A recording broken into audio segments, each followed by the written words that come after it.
Ça fait super longtemps que je me suis pas posée pour parler parce que en ce moment je me sens trop heureuse, trop accomplie et bien avec moi-même, et le fait d'être seule, c'est quelque chose que j'avais beaucoup de mal. En fait, l'être humain, il préfère ne pas se sentir seul, être seul, plutôt qu'être seul et se sentir seul. Je sais pas si ça make sense, mais on va parler de ça dans la vidéo. Comme vous le voyez, le titre c'est « Vous n'êtes pas seul ». Et c'est vrai. Plus jeune, j'avais toujours tendance à penser que j'étais seule mentalement. C'est le plus important. Parce que t'as beau être entouré de personnes, tu vas te sentir seule. Bah, c'était mon cas. J'avais beaucoup de mal à guérir de la peur de l'abandon, la peur du rejet, parce que j'avais sûrement grandi dans une famille qui ne vous apportait pas un support émotionnel auquel vous auriez voulu souhaiter avoir plus jeune. Et en grandissant, c'est là où toutes les choses se compliquent, parce que on se dit mais j'ai besoin de personne pour régler mes problèmes, ou j'ai pas besoin de me confier à qui que ce soit. C'est super important d'exprimer ses émotions, parce que plus vous allez garder en vous tout ce que vous ressentez, plus ça sera pire. En fait, vous accumulez une énergie négative dans à l'intérieur de vous là, et ça va exploser un jour ou l'autre et vous allez perdre tout contrôle. C'est comme ça qu'on lâche prise. Je sais pas s'il y a des personnes qui vont se reconnaître à travers cette vidéo, mais plus jeune, je pensais que se confier à quelqu'un, c'était... Enfin, je considérais comme une faiblesse. C'est comme si tu te mettais à nu et tu parles de tes problèmes et tu te dis que... Pourquoi je me victimiserais en fait? Pourquoi j'en parlerais à quelqu'un? Cette personne, elle s'en fout de ma vie, de ma situation. Au fil des années, lycée, collège, années supérieures, je me répétais sans cesse, mais Sylvie, t'es seule, t'es seule, t'es seule. Même j'avais beau être entourée d'un groupe d'amis, j'avais beau avoir les meilleures copines du monde, je me sentais toujours seule, entourée, parce que mon cerveau me conditionnait à penser de cette manière-là, et c'était un calvaire parce que j'arrivais pas à exprimer mes émotions, je gardais tout en moi, et une fois que ça pète, parce que l'être humain ne peut pas tout garder pour soi, une fois que ça pète, j'étais impulsive et je devenais agressive, même envers les personnes qui me faisaient rien du tout et elles me comprenaient pas. Et c'est ça qui a fait que j'ai dégradé des relations, et oui, je regrette, je m'en suis voulu, mais ça fait la personne que je suis aujourd'hui, et on essaie de grandir petit à petit. Sachez que c'est votre tête, vos anciens traumas du passé que vous avez vécu, qui vous dictent que vous êtes seul, alors qu'en réalité, vous n'êtes pas seul. Vous avez du soutien, vous avez des personnes incroyables. Si vous n'avez pas une famille qui vous soutienne, vous pouvez construire votre famille, des amis qui seront là pour vous, pour être un support émotionnel. En fait, je partais toujours du principe que t'es toujours mieux seul, t'es en paix avec toi-même. Mais en fait, c'était de l'isolement. Je m'isolais toujours quand j'étais mal. Je vous dis pas de ne pas prendre du recul et de prendre du temps pour vous seul pendant quelques temps. Mais moi, je me coupais du monde et je m'isolais parce que je me disais que c'était mieux comme ça. Alors que c'était pire, c'était de pire en pire. Votre cerveau vous jouera des tours dans le sens où votre imagination, le fait de trop penser, ça va déformer, ça va biaiser ce qui se passe dans la réalité. Alors que en soi, la situation peut être vue différemment d'un point de vue externe, d'une personne qui ne connaît pas votre situation, mais qui peut donner son avis externe. Vous confiez, exprimez ses émotions, ce que vous ressentez à l'instant T à une personne de confiance. Ça va vous permettre de voir la situation d'un angle de vue différent. Par exemple, quand tu as vécu avec des personnes qui t'ont manipulé, qui ont profité de toi, tu te mets toujours en position de culpabilité. Mais en fait, quand tu parles à une personne externe qui a vécu dans un foyer plutôt sain et qui sait un peu comment fonctionnent les relations saines, et c'est là où tu te rends compte que t'as jamais été la mauvaise personne, t'as jamais été la personne fautive dans la situation. Et c'est là où tu te rends compte que le fait de parler de tes émotions, de t'exprimer, tu te sens moins seule quand une personne te comprend. Et en fait, je me suis rendu compte que mon enfant intérieur pensait sans cesse être seule, même si j'étais entourée des merveilleuses personnes.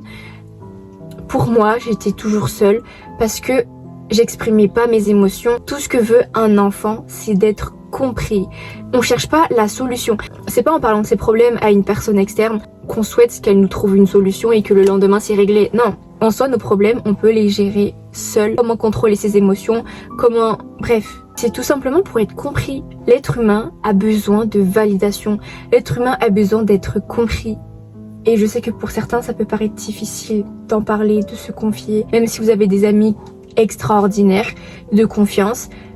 Et hier soir, par exemple, j'étais avec une amie qui me disait « Mais Sylvie, désolée de te confier à toi, mais j'ai tout accumulé en moi depuis le début. » Et ça me faisait tellement du bien, c'était tellement libérateur de t'en parler, parce que je gardais tout pour moi et je suis désolée, mais j'ai du mal à m'exprimer. J'ai toujours voulu gérer mes propres problèmes seule et là j'avais besoin d'en parler. Et moi ça m'a vraiment touchée le fait qu'elle m'ait dit ça parce que je me voyais à travers elle quelques années plus tôt. J'étais pas le genre de personne à en parler autour de moi même si j'étais très bien entourée. Et en fait la seule fois où j'ai eu le déclic c'est quand j'ai craqué devant une amie et j'étais tellement mal, mais vraiment mal que je pouvais rien contrôler justement parce que tout se rejetait, toute la souffrance que mon corps s'accumulait année après année. Il était en train de s'évacuer automatiquement. Et pleurer devant une personne, pour moi, c'est un acte de faiblesse. Mais bordel de merde, on est tous des êtres humains. Pleurez tout ce que vous pouvez. Ce n'est pas un acte de faiblesse d'exprimer ses émotions. Vous pouvez pas guérir si vous n'écoutez pas votre corps, si vous n'écoutez pas ce que vous ressentez. Et encore moins si vous n'acceptez pas ce que vous ressentez à l'heure actuelle. Si tu penses que tu souffres, si t'as mal, pleure et ça prendra le temps qu'il faudra pour guérir, mais ne stoppe pas tes émotions comme ça parce que je te jure que des années plus tard ça va revenir et ça va être pire parce que tous tes problèmes au fur et à mesure ils vont s'accumuler alors qu'il faut aller à la racine, à l'origine de tes problèmes pour guérir. Et je sais à quel point c'est compliqué de faire face à ce qui t'a fait mal auparavant. Mais il faut passer par ça si tu veux devenir une autre personne, si tu veux passer à autre chose. Et je dis souvent que le passé c'est le passé et qu'il faut se focaliser sur le présent pour guérir. Mais en fait le passé il va toujours rester comme un boulet en fait, comme les boulets qui s'accrochent à ton pied. Je pars du principe que ton passé il va toujours s'accrocher, s'attacher à toi pour chaque situation, pour chaque relation, pour chaque nouvelle personne que tu vas rencontrer parce que tu n'auras pas guéri, tu n'auras pas appris de tes erreurs. Et moi c'est quelque chose que j'essaye de faire et d'apprendre. Et il y a eu beaucoup de répercussions sur mes relations, sur ma manière d'être aujourd'hui et j'en suis consciente et je sais que j'ai encore plein de choses à expérimenter pour guérir. Le principal c'est de ne pas perfectionner parce que en soi je pense que nos traumatismes ils vont jamais réellement partir. C'est comme si tu disais à une personne oublie cette personne qui t'a fait mal au cœur. Non, t'oublies pas cette personne, mais t'essayes de réagir différemment pour que la situation t'est plus favorable en fait. Le plus important c'est de voir que t'as progressé et que tu fais de ton mieux. Je sais que tu fais de ton mieux et je sais que certaines personnes ne le verront pas. Mais sache que je suis fière de toi si tu fais vraiment de ton mieux. Que dans la vie, vous n'avez besoin de personne pour croire en vous à part vous-même. Vous êtes seul, on est seul, on meurt seul. On n'a pas besoin de personne. Les personnes les plus proches ou les personnes qui ont le même sang que toi, on s'en fout. Ce qui est à l'intérieur de toi t'appartient. On n'en parle pas souvent mais le fait de se sentir seul, ça nous amène à s'attacher, à s'accrocher à des personnes toxiques. Parce que quand t'es mentalement instable dans ta tête et émotionnellement, tu vas naturellement attirer le même type de personnes. Parce que tu rencontres les personnes au même niveau, au même degré de guérison que toi ou au même niveau de trauma. Toutes les personnes que j'ai côtoyées, c'était juste de l'obsession. C'était pas de l'amour sain. Parce que j'ai toujours reproduit le même schéma toxique. Et tout ce que je cherchais à travers ces relations, à travers ces personnes, c'était de l'affection et c'était de combler le trou qui manquait en moi. Pour toutes les personnes qui ont du mal à exprimer leurs sentiments sur des mots, vous pouvez très bien prendre un journal intime, écrire toutes vos pensées.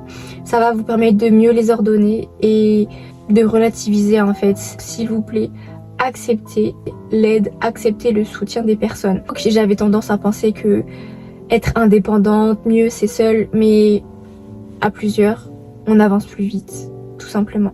Prenez soin de vous, j'espère que cette vidéo va vous aider à mieux réagir à certaines situations. Sachez que vous n'êtes jamais seul. Après, ce qui m'a vraiment aidé à devenir cette personne, je pense que c'est Dieu, c'est la foi.